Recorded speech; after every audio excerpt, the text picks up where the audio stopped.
Halo iCitizen, kembali lagi di podcast Sia Talks. Oke, pada episode kali ini kita akan membahas tentang dari kemarin kan mahasiswa gitu ya, terus yang berprestasi. Nah, sekarang mungkin giliran dosennya nih. Nah, kita kedatangan tamu dosen yang dimulai dari TPA ya dulunya. TPA itu adalah tenaga penunjang akademik atau staff ya yang ada di unit-unit yang ada di Fakultas Ilmu Terapan. Sekarang sudah menjadi dosen dan beliau sekarang menjadi dosen di D3 SIA Sistem Informasi Akuntansi Fakultas Ilmu Terapan Telkom University. Oke, tanpa menunggu lama lagi, kita sambut narasumber kita hari ini yaitu Ibu Alit Yuniargan Eskaluswita. Halo, Halo Bu jangan dipanggil Alit. ibu ya, Oh, panggilnya kakak oke, atau siap. enggak. Mbak Alit aja kali ya. Iya, Oke, siap. Mbak Alit, gimana kabarnya Mbak Alit? Baik-baik, alhamdulillah, Mas Alhamdulillah. Fajri. Ya, Aktivitas hari ini cukup padat ya mungkin ya Mbak Alit ya. lumayan cukup padat. Lumayan cukup padat. Hmm. Oke.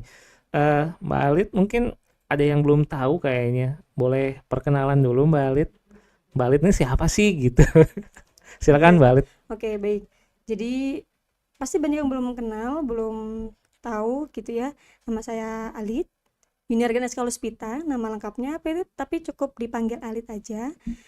Baru mulai aktif jadi dosen per tahun 2024 di angkatan 48 dan alhamdulillah langsung diamanahkan menjadi dosen wali. Dan sebetulnya ini kayak kembali ya Mas Fajri ya. Jadi kembali mengabdi pada prodi gitu. Oh. Jadi memang dulu alumni di prodi D3 SIA, dulu namanya masih KA ya, Komputerisasi Akuntansi. Kemudian setelah lulus ekstensi sambil kerja, kemudian akhirnya lah dibukakan hidayah barangkali ya. Hidayah ya. Hidayah, betul. Dibukakanlah hidayah ini supaya bisa mengabdi lebih lanjut di prodi sebagai dosen. Seperti Oke. itu. Pengguna lulusan juga ya mungkin ya D3 SIA ini ya Mbak Alit ya. Oh iya betul, menjadi salah satu pengguna lulusan gitu ya. Oke, siap. Terima kasih ya sebelumnya Mbak Alit sudah mau hadir di acara Sia Talks ini. Semoga Mbak Alit nanti bisa menjawab ya pertanyaan-pertanyaan dari saya. Aduh, Kebetulan susah nih kayaknya, berat ya. Susah kayaknya ya. iya, Harus belajar dulu nggak saya? nggak usah. Oh nggak usah. Ya. Oke. Kebetulan sekarang udah 2 episode kayaknya Mbak Alit buat saya jadi host di sini gitu. Oke, baik. Jadi Oh host magang ya kalau nggak iya salah ya. betul Oh host iya magang iya. banget. Jadi mohon maaf nanti kalau ada kekurangan ya Mbak Alit ya. Jangan dimarahin. Ah enggak. Kalau di live sih nggak akan dimarahin ya, di video nggak akan dimarahin. Nanti di belakang masih Aduh, marahin. ini serem banget guys. Oke, Mbak Alit, boleh cerita dulu awal Mbak Alit di Telkom University itu bagaimana? Dari kuliah kah atau gimana Mbak Alit mungkin bisa diceritakan? Oke baik, ini mungkin agak lama ya teman-teman karena berapa tahun yang lalu begitu. Panjang sejarahnya ada di sini gitu ya. Jadi dari kuliah awalnya Mas Fajri di sini dulu pas masih Politeknik Telkom. Oh iya betul. Tadi makanya dibilang prodinya namanya masih D3 Komputerisasi Akuntansi. Mungkin kalau untuk saat ini dan bahkan pada saat itu kita masih kayak komputer akuntansi apaan ya? Komputer tapi akuntansi gitu ya kan? Setelah lulus itu alhamdulillah lagi ada merger jadi menjadi Telkom University. Kemudian akhirnya lulus di 2015. Nah, setelah sidang banget ya, belum yudisium, ditawarkan untuk TLH atau magang di fakultas. Jadi waktu itu karena kebetulan dosen pembimbing akademiknya kan Mbak Ellen ya. Oh sama Mbak Ellen ya? Iya, Wah, terbaik Mbak Ellen. jadi kaprodi juga ya beliau ya Mbak Iya Alit ya waktu itu jadi kaprodi betul. Oke. Jadi kalau pada saat itu memang image-nya masih galak ya. Wih. Maaf Mbak Ellen. Mbak Ellen tuh orangnya tegas. Jadi pada saat itu kebetulan pembimbing akademiknya Mbak Ellen. Setelah sidang Mbak Ellen waktu itu kirim email. Alit apakah ada kesibukan? Mau nggak kalau misalkan bantu-bantu prodi gitu kan. Oh, dari situ ya awalnya Dari ya. situ betul, Oh, sebagai oke. mahasiswa yang belum menentukan arah ya Mas Fajri. Jadi saya langsung oke Mbak, saya pergi Tanpa gitu kan. pikir panjang ya Tanpa Mbak pikir Alit ya. panjang betul. Jadi setelah itu bantu-bantu di prodi mungkin sekitar berapa bulan gitu ya. Setelah itu akhirnya mulai masuklah ke unit laboran. Oke. Jadi di laboran itu handling terkait praktikum, laboratorium, kemudian honorariumnya, alat segala macam begitu ya. Oh, sampai alat juga ya? Sampai alat, waktu itu kebetulan sampai alat. Jadi memang sampai ada beberapa dosen yang lupa gitu ya. Karena mukanya terasa muka kabel gitu. Muka orang teknik. Makanya gini betul. Jadi nggak ada yang mengira kalau oh Alit ini ternyata alumni KA gitu ya. Jadi setelah di laboran beberapa tahun cukup lama sebetulnya akhirnya rotasilah ke unit kerjasama dan magang. Oke, di tahun berapa itu Mbak? Baru pindah ke kerjasama dan magang sekitar tahun 2022 Oh, baru pindah. baru ya Iya berarti. betul baru. Kemudian akhirnya fokus tuh untuk peningkatan partnership, kemudian approach untuk internship mahasiswa, kemudian sudah mulai tuh untuk urus-urus yang madusem gitu ya. Baru di tahun 2024 alhamdulillah prosesnya lancar. Ya tadi ya dapat hidayah gitu Oh, ya. dapat Itu hidayah. 2024 tuh dapat hidayah. Akhirnya ya udah ke dosen. Oke. Alhamdulillah untuk alih status juga tidak cukup rumit ya waktu itu prosesnya. Jadi alhamdulillah langsung dimudahkan jalan ke Alhamdulillah. dosen. Panjang kan? Panjang banget. Iya, betul. Berarti dulu di lab Mbak Alit sekitar dari 2015 sampai 2022 kali ya? 7 tahun ya Mbak Alit sekitar ya? 7 tahun. 7 tahun. Kebetulan juga ini for information teman-teman ya. Jadi saya juga dulu dari unit lab, jadi pernah kerja bareng juga sama Mbak Alit dan sekarang ketemu lagi ternyata di prodi D3 SIA gitu. Tapi harusnya saya yang jadi seniornya beliau sih gitu ya, karena saya datangnya di D3 SIA ini 2023 gitu teman-teman gitu. Jadi harus sungkem ya Mbak Alit ya. Oh, main senioritas ini ceritanya. Oh enggak. Oke. Mbak Alit dulu kenapa memutuskan untuk lanjut kuliah? Mungkin siapa tahu bisa memberikan informasi untuk teman-teman yang nanti angkatan 46 kayaknya mau lulus ini Mbak Alit. Silakan Mbak Alit. Oh, ini berarti ekstensi ya? Ya, atau mungkin kenapa memilih waktu itu ekstensi atau gimana gitu? Oke. Jadi memang kebanyakan orang-orang kalau misalkan masuk ke perkuliahan D3 itu kan memang pengennya fokus langsung kerja ya, karena kan vokasi. Jadi kompetensi praktikumnya atau hard skillnya itu lebih banyak langsung untuk implementasi kerja. Tapi memang pada saat itu merasa bahwa wah kayaknya kurang komplit nih kalau misalkan nggak dilanjutin, sayang gitu ya kan. Jadi sedangkan untuk beberapa lowongan pekerjaan itu sudah mulai banyak yang S1. Dan waktu itu sepertinya karena banyak waktu luang juga ya Mas Fajri ya gitu. Ada waktu luang nih, ekstensi bisa lah kayaknya gitu. Tapi waktu luangnya Mbak Alit tuh nggak main-main ya sebenarnya. Daftar di dua universitas itu nggak main-main menurut saya Mbak Alit. Ya, itu terlalu ambisius waktu itu ya. Oh, oke. Ambisinya masih menggebu-gebu itu Mas Fajri pada saat itu. Jadi memang pertama kali daftar ekstensi itu pertama ya itu di S1-nya.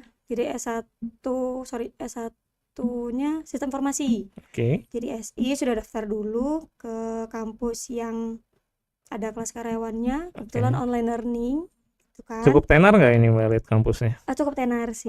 Boleh disebut nggak sih? Boleh nggak ya? Nanti saya malah promosiin kampus Lain. ini lagi. Oke. Susah. Jadi waktu itu sudah apply S1 sistem informasi. Nah, kebetulan ada temen waktu itu kerja di sini juga magang, bukan di Telio sih tapi di Bandung. Kemudian Lid temenin lah ekstensi di ini gitu kan.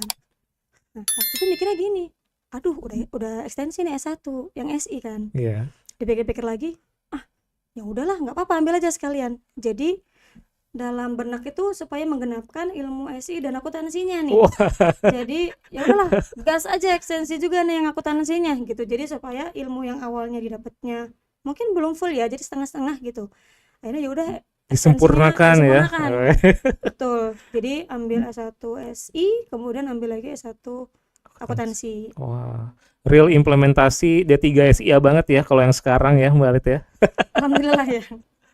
Wah, the best banget sih. Gabutnya Mbak Alit ini emang bermanfaat, guys. Jadi tadi ya seperti yang Mbak Alit bilang ya, gabut aja sampai kuliah di 2 kampus gitu.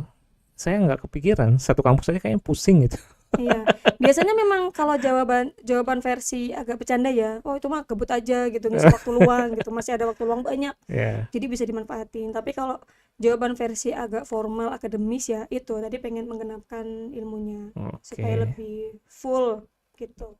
Berarti 2018 sudah lulus ya di 2 kampus itu. Mm. Terus memutuskan untuk S2 kenapa ini, Mbak Alit? S2, nah ini kembali lagi. Jadi pada saat sudah mulai lulus, ekstensinya selesai nih ya Mas Fajri, terus merasa kayak, aduh kayak hidup ini kok kerja aja ya, Oh, kurang nih rasanya gitu ya, ya. kurang menantang gitu. Akhirnya ya udah deh lanjut S2. Karena memang pada saat itu sudah ada mulai bibit-bibit Pengen jadi dosen nih gue dosen gitu. deh, ya. Ada beberapa temen gitu ya, rekan kerja atau dosen di sini dulu yang kenapa nggak dosen aja Lid, kan biar bisa ngajar lagi di fakultas gitu atau kembali ke prodi. Terus menarik. Berarti memutuskan S2 di tahun berapa itu, Mbak Alit ya? Di tahun 2019. 2019. Menempuh 19. pendidikan berapa lama ya S2 tuh, Mbak Alit 2 ya? tahun. 2 tahun, 2 tahun. 2021 berarti sudah lulus ya? Sudah Sudah lulus. lulus. Oke. Apa itu, Mbak Alit, jurusan apa ya? Magisternya sistem informasi juga. Sistem informasi. Betul. Oke. Lalu memutuskan untuk menjadi dosen itu di tahun 2024 ya? 24. 24. Oke. Ya, inilah guys, Mbak Alit ya. Sekarang sudah menjadi dosen D3 SIA. Gimana kesan pertama Mbak Alit menjadi dosen? Biasanya kan kalau TPA pasti sering main gitu kan ya. Sekarang pasti di dosen jadi padat kan? Atau gimana nih? Bisa cerita nggak? Oke, baik. Ini sepertinya hampir semua orang nanya ya. Jadi waktu itu juga waktu awal pindah ke dosen, teman-teman TPA tuh juga pernah nanya, Lid enak nggak jadi dosen? Gimana kesibukannya, sama nggak kayak TPA gitu ya kan? Nah ini sekalian nih dijawab di sini ya teman-teman. Baru kali ini nggak ini Mbak Alit eksklusif ya? Eksklusif nih, Oke. eksklusif langsung di video. Jadi secara kesibukan memang beda ya Mas Fajri. Kalau misalkan di TPA sepertinya secara kesan hampir sama seperti TPA lain. Jadi pekerjaannya itu rutin. Jadi kita pasti daily yang dikerjain itu lagi gitu kan. Meskipun ada beberapa pekerjaan yang dia modelnya period atau periode. Ya kalau misalkan periode ini selesai, lanjut lagi nih kerjaan lain. Tapi masih sama gitu. Dan sebetulnya kita masih bisa untuk handling di situ. Justru dulu pas masih di TPA, karena jiwa paling muda ya waktu itu ya, jadi on fire banget. Jadi saat weekend masih ngerjain kerjaan masih oke, malam ngerjain kerjaan masih oke. Pas ke dosen ternyata memang ada beberapa hal yang bikin kaget. Dalam artian gini, sebenarnya load kerjanya sepertinya hampir sama, kayaknya nggak beda-beda jauh juga. Tapi yang bikin kaget karena ternyata beda-beda gitu. Jadi kalau misalkan di pandangan orang-orang kan kalau dosen ya udah ngajar aja gitu Ya, kan. betul. Ya kan? Ya nggak sih? Iya, Kalau kita dosen ya full ngajar gitu. Ternyata selain ngajar ya harus juga ngurusin abdimas, harus juga ngurusin penelitian. Belum juga kalau harus ikut organisasi yang lain. Apalagi sekarang kan wajib ikut COE. betul. Jadi penelitian di COE, kemudian kalau misalkan ada kegiatan lain, kebetulan saya juga masuk ke kepengurusan jurnal Ijait. Belum lagi kalau ada kepengurusan di program lain. Aduh maaf, keselak saya. Santai-santai Mbak Alit, santai. Belum kalau ada keterlibatan di kepengurusan lain gitu, entah itu program fakultas atau program nasional. Dan memang karena program yang saya pegang di TPA masih berlanjut sampai di dosen, jadi agak lumayan ya loadnya. Dan memang baru sampai di tahap yang aduh udah capek, udah keambil energinya gitu pas di kelas ngajar. Akhirnya pas malam udah mulai berkurang nih buka laptop. Kalau weekend mungkin beberapa kali masih buka, kalau malam udah mulai enggak. Oke. Berarti wah panjang banget ya Mbak Alit ya perjalanannya ya. Dan orang penting nih kayaknya. Enggak. Oh, enggak. Saya bukan orang penting ya, saya orang biasa, warga biasa gitu. Yang kebetulan memang di fakultas baru pertama gitu yang TPA di fakultas dan dinaikin dosennya di fakultas yang sama juga. Oke. Bukan yang pertama, Deng. Ada lagi sebelumnya. Bu itu ya kali ya, Bu Mutia ya Iya, kayaknya. Mbak Mutia. Bu Mutia, oke. Betul. Mbak Alit di D3SCA ini berarti masuk ke bidang apa Mbak Alit? Kan kalau kita tahu di D3SCA ini ada 2 bidang ya. Yes, Ada sistem informasi dan akuntansi. betul. Apalagi kalau S1-nya tadi ada 2 ya. Iya. Nah, gimana tuh Mbak Alit? Kebetulan untuk saat ini bidangnya IT ya, Mas Bidang Fajri. IT. Betul, Oke. masnya ke IT-nya karena dilihat dari S2-nya kan IT. Jadi bidang di prodinya juga IT Oke. supaya lebih linear gitu Iya dengan sih, betul ya. pendidikan. Mbak Alit kalau boleh tahu mengajar di semester berapa aja Mbak Alit? Untuk di semester genap ini saya mengajar anak 48 sama 47. 48 dan 47 ya. Betul. Oke. Di semester ganjil yang pertama itu di angkatan 46 tingkat 3 sama satu kelas di 48 karena dosen wali itu kan di mata kuliah IPPK. Oh, Sisanya full di 46. oke. Boleh di-spill nggak Mbak Alit mata kuliah yang di Ampu apa aja? Spill nggak ya? Boleh dong, Boleh dong. di-spill. Harusnya spesialis tingkat 3 harusnya. Waktu itu Oh, diproyeksikannya memang mata kuliah pemantapan. Jadi di semester ganjil itu biasanya akan mata kuliah proyek terapan sama PPL, PPL, pengujian perangkat lunak. pengujian perangkat lunak. Betul. Oke. Ada challenging-nya Mbak Alit menjadi dosen pengampu di mata kuliah tersebut? Pengampunya hanya di proyek terapan ya, Mas Oh, Fajri ya. hanya di proyek terapan Iya. aja. Kalau di PPL bukan ini, dosen koordinator. Jadi Oke. dosen kelas aja, Dosen pengajar. kelas, dosen Betul. pengajar. Hmm. Tapi tetap pasti ada adaptasi tersendiri lah ya yang dilakukan oleh Mbak Alit itu. Mungkin entah semedinya lama gitu ya, entah weekend jadi males-malesan gitu enggak? Lebih tepatnya gini Mas Fajri, karena proyek terapan ini kan capstone project ya. Oh, iya. Jadi memang harapannya itu gimana caranya supaya mahasiswa ini membuat sistem langsung ada objek atau studi kasusnya gitu. Akhirnya kemarin beberapa kali approach ke perusahaan untuk nyari judul atau kira-kira mana nih yang bisa dieksplor lebih jauh oleh mahasiswa.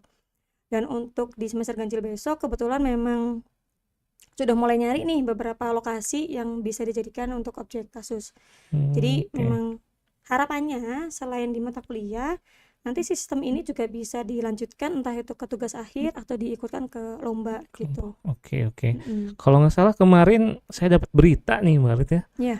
Katanya Mbak Alit membina mahasiswa untuk ikut lomba di InnoVillage ya kayaknya. Iya, kebetulan iya. Itu sebenarnya jebakan ya Mas Fajri ya. Oh, jebakan Iya. ya. Jebakan Batman itu teman-teman. Jadi apa ya, sebetulnya secara tidak sengaja karena memang saat awal penentuan judul di proyek terapan itu kan di pertemuan minggu ketiga keempat ya, kemudian ada pengumuman ada InnoVillage nih, akhirnya ya udah kita harus ngeberangkatin minimal daftar aja dulu gitu kan. Ya udah akhirnya milih 2 kelompok yang kebetulan memang anaknya bisa dipegang gitu ya Mas Fajri ya. Oh, Kuncinya satu, anaknya bisa dipegang. betul. Kalau nggak bisa dipegang nanti lari-lari. Iya, Iya kan? susah sih Susah nanti. ngontrolnya. Betul. Akhirnya 2 anak dipegang, kebetulan kita langsung ke lokasi desanya. Terus, oh kita butuhnya ini. Jadi memang ada dramanya dulu tuh, ganti-ganti judul kan. Ternyata pas kita nyampe lokasi, judulnya ternyata beda lagi yang dibutuhin sama desa. Gitu. Iya, Akhirnya betul. ya udah deh kita fokus yang dibutuhin desa. Terus oh ya udah nanti kalian judulnya ini dan ini. Dan memang kebetulan alhamdulillahnya. Dan itu tuh dalam artian gini Mas Fajri. Jadi di mata kuliah penerapan itu entah akan lolos atau tidak, tetap harus sistem itu kan yang dibuat. Dan alhamdulillahnya ternyata judulnya lolos gitu proposalnya. Oh, lolos gimana tuh? Dua-duanya lolos ke pendanaan InnoVillage, jadi masuk ke top 165. Oh, Alhamdulillah. alhamdulillah. Betul. Iya, sebenarnya saya sudah tahu sih Mbak Alit ya. Iya betul. Kalau nggak salah pernah diundang juga soalnya ke Iya pernah diundang podcast podcast juga ya atau dua-duanya. kesini. Iya. Oh, itu pembinanya Mbak Alit ya. Iya betul. Oh, Kebetulan. Mbak AYE itu yang disebut itu Mbak Alit ya. Iya betul. Oh, gitu. Jadi dilihat dari kode dosen itu cukup bisa memberikan semangat ya. Jadi kalau kode dosen siapa? Mbak Aye. Ya, Harus ada semangat. itu dia guys. Mbak Alit berarti kode dosennya AYE, jangan sampai lupa ya. Oke, Mbak Alit. Setahu saya nih yang saya juga sebenarnya semi-semi tergabung di prodi gitu ya. Di prodi sendiri itu ada PIC apa namanya? PIC dosen gitu ya, yang dia mengurusi di beberapa bidang gitu. Operasional prodi. Iya betul. Kok lebih tahu Mbak Alit ya Iya. kayaknya? Iya betul, ada operasional prodi. Mbak Alit ada menjabat di salah satu operasional prodi? Kebetulan jadi PJ magang. PJ magang ya? Betul, dan GKM kalau nggak salah ada dua. Apa itu GKM Mbak Alit? Gugus Kendali Mutu. Gugus Kendali Mutu. Oh, itu ngurusin terkait audit seperti itu ya? Akreditasi gitu ya? Pemberkasan yang untuk akre dan audit. Oh, oke. Dan sebetulnya lebih ke kualitas prodi juga ya. Jadi nanti pemantauannya juga dari situ. Oke. Wah, selain dari operasional prodi, Mbak Alit ada kesibukan lain mungkin? Untuk saat ini salah satunya di redaktur atau editorial jurnal Ijahid. Jadi jurnal Ijahid itu salah satu jurnal yang ada di Telkom University. Kebetulan sudah Sinta 4. Oh, oke. Sinta 3 atau Sinta 4 ya, saya juga lupa. Nanti bisa dicek ya teman-teman. Itu kemudian selain itu juga jadi PIC untuk program pelatihan VSGA. Jadi khusus Telkom University, PIC VSGA itu kebetulan saya. Dan ini memang turunan dari tahun-tahun sebelumnya. Dan ada beberapa kepanitiaan juga di kepengurusan lain atau program lain yang sepertinya belum bisa di-spill dulu nih. Oke. Tuh. Saya penasaran Mbak Alit ya. Di episode sebelumnya itu katanya relasi-relasi Telyu itu banyak gitu ya, perusahaan-perusahaan yang bekerja sama dengan Telkom University. Apakah ini salah satu andilnya unit Mbak Alit ya dulu ya? LKM itu ya? LKM ya, was LKM. Betul. Salah satu faktornya memang kita sudah ada perusahaan yang dikerjasamakan via LKM dan ada beberapa yang baru di approach-nya di tahun 2024. Oh gitu. Jadi sebenarnya nggak usah khawatir kan ya untuk mahasiswa baru atau mahasiswa aktif yang sekarang gitu ya, kesulitan mencari kerja gitu ya. Oh, nggak usah khawatir. Kita dari program magang itu teman-teman ada 2 skema ya, magang 1 semester dan magang 2 semester. Dan ini dimana sebetulnya untuk pemilihannya tergantung mahasiswanya ini setelah lulus pengennya kemana nih. Kalau misalkan pengen langsung terjun ke dunia industri, langsung kerja, sebetulnya lebih disarankan ikut yang magang 2 semester. Tapi kalau misalkan pengen ekstensi, lanjut ke pendidikan, berarti disarankannya yang 1 semester. Nah, untuk lokasinya sendiri bisa di internal kampus, bisa di eksternal industri.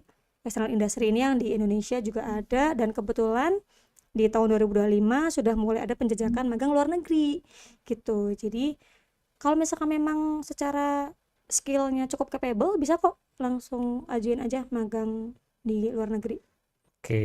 Kemungkinannya luas kok. Ya. Dan kebetulan yang mengurusi magang di Prodi D3 SIA ini itu Mbak Alit langsung ya yang mengurusi hal tersebut. Jadi jangan gusar ya, betul ya Mbak Alit ya? Jangan gusar, jangan risau. Jangan gusar, jangan risau, betul. Kalau udah masuk ke D3 SIA nanti magangnya diurusin sama Mbak Alit. Iya, bisa dicarikan. Tapi kalau nggak cocok bisa nyari sendiri ya. Nanti skemanya magang mandiri. Oke. Terakhir nih Mbak Alit. Biasanya kita di akhir itu selalu mendeskripsikan D3 SIA ini dalam satu kata. Yes. Nah, versinya Mbak Alit boleh nih dikasih tahu, dikasih paham. Oh, kasih paham nih. Iya. Dalam satu kata nih. Dalam satu kata. Gak bisa 2. Gak bisa. Pakai tagline aja gimana? Boleh nggak? Apa tuh tagline-nya? Jadi 2 kata gitu, lebih dari 1. Enggak dah, 1 aja. Soalnya dari kemarin udah 1 kata. 2 aja lah. Ya udah deh, boleh. 2 ya. Khusus buat Mbak Alit di episode kali ini 2 kata boleh deh. 2 kata. Untuk SIA. On fire. On fire. Wah. Oke, terima kasih Mbak Alit sudah bersedia. Terima kasih. Ya, sudah bersedia menjadi narasumber di episode kali ini. Sukses terus buat Mbak Alit dan lancar juga ya, lancar untuk urusan dosen, tridharma gitu ya. Pengmasnya jangan lupa Mbak Alit dikerjain gitu ya, sama BKD-nya. Iya, semoga lancar. Siapa tahu bisa nyusul Prof Dedi gitu. Aduh, agak jauh ya Mas kalau itu. Iya, amin. Oke, mungkin itu saja guys episode kali ini. Semoga bermanfaat. Jangan lupa untuk tetap like, komen, dan subscribe. Dan jangan lupa untuk follow di Instagram kita untuk tahu terkait update-update mengenai Sia Talks dan event-event lainnya. Mungkin itu saja. Mbak Alit, mungkin kita bisa say hi terakhir ke kamera. Dadah, jangan lupa untuk nonton di episode berikutnya.